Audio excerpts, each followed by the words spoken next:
Кыргызстан Евразиялык экономикалык бирликке толук кандуу мүчө болгонуна карабай, эт жана сүт азыктарын Казакстандын чегарасынан алып өтүүдө ветеринардык көзөмөлдөн өткөрүүгө мажбур болушууда. Анын себеби өкмөттүн тиешелүү мекемелери эл аралык талаптарга жооп берген лабораторияларды иштетип, малды идентификациялоо боюнча мыйзамдарды аткара албай жатканында.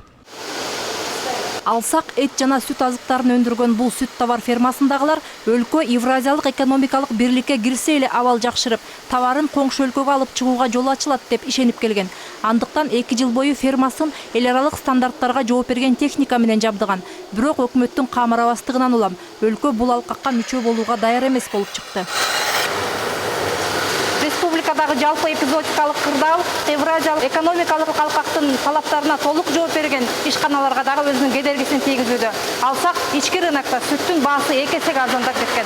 Ал эми тышкы рынокко сатууга коңшулар уруксат бербей жатат. Бул фермада сүттүн өздүк баасы бардык чыгымдарды кошкондо 20 сомго чыгат. Ал эми ички рынокто дүңүнөн сатылган сүт болгону 10 сомдон болууда. Мындан улам биздин өндүрүшчүлөр ири зыянга учурап жатканын айтышат. У нас была комиссия, были представители с российской. Биздин фермага Россиядан жана Казакстандан комиссия келип документтерибизди текшерип жактырышкан. Атугул баары мыкты деңгээлде экенине күбө болуп аябай таң калышкан. Малды идентификациядан өткөрүп, кулактарына бирка тактырганбыз. Жылына 2 рет малдын канын текшертип турабыз.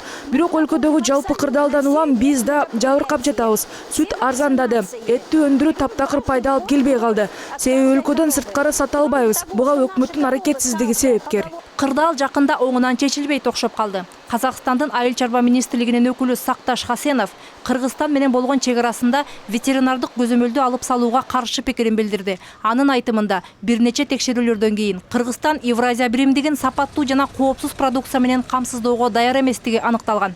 Биз Кыргызстанга текшерүүчүлөрдү жөнөткөнбүз. 3 жолку текшерүү тең коңшу өлкөдөгү кесиптештерибиз коопсуздукту өз деңгээлинде камсыз кылууга даяр эмес экендигин көрсөттү. Казакстан Борбор Азия өлкөлөрүнүн ичинен шарп оорусунан арылган жалгыз мамлекет.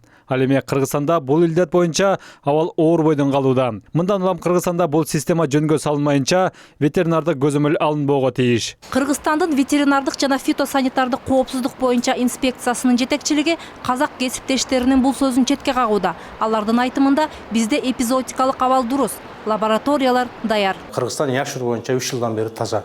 Бул боюнча биз эл аралык эпизодикалык бюрого ай сайын отчет беребиз. Тескерисинче Казакстанда бүгүн массовый түрдө пасtöрлөө жүрүп атат, массовый түрдө оспа жүрүп атат. Биз 2 областка, Западно-Казахстанский область, Кызылорда областына Кыргызстанга кирүү үчүн биз тыюу салганбыз. Бул деген саясий чечим, бул деген Кыргызстан тараптан сапаттуу өндүрүлгөн товарлар Казакстанга киргенге булар өтө эле кызыктар эмес болуп атат. Казак адистери жон гана өз рыногун биздин арзан жана сапаттуу продукциядан коргоо үчүн бут тосуп жатат дешет Кыргызстандын өкүлдөрү. Мындай болгон күндө да эгер коңшулар бизден кынтык таба албаса, бекер жерден күнөөлөй алмак эмес. Өлкөдө көйгөйлөр жетиштүү. Аймактарда шарп, Сибир кулгунасы сыяктуу илдеттер байма-бай чыгып турат. Ал эми малды идентификациялоо аракеттери өкмөт мүчөлөрүнүн кенебестигинен улам ишке ашпай келет. Биздин лаборатория чындыгында дүйнөлүк талаптарга бүгүнкү күндө жооп бербейт. Лабораториябыз аккредитациядан өткөн жок. Байкош кеңеш чечкенбиз. Сентябрь айында ошо лабораториянын бүгүнкү болгон акыбалын биз карап чыгышыбыз керек болуп атат. Ветеринардык көзөмөл жакында оңолбой токшоп калды. Андыктан биздин ишкерлерде өз арбайын өзү согуп, ички рынокто гана өз продукциясын өтө арзан сатуудан башка арга жок. Мээрим Ташыбекова, Манас Бакешев, МТС.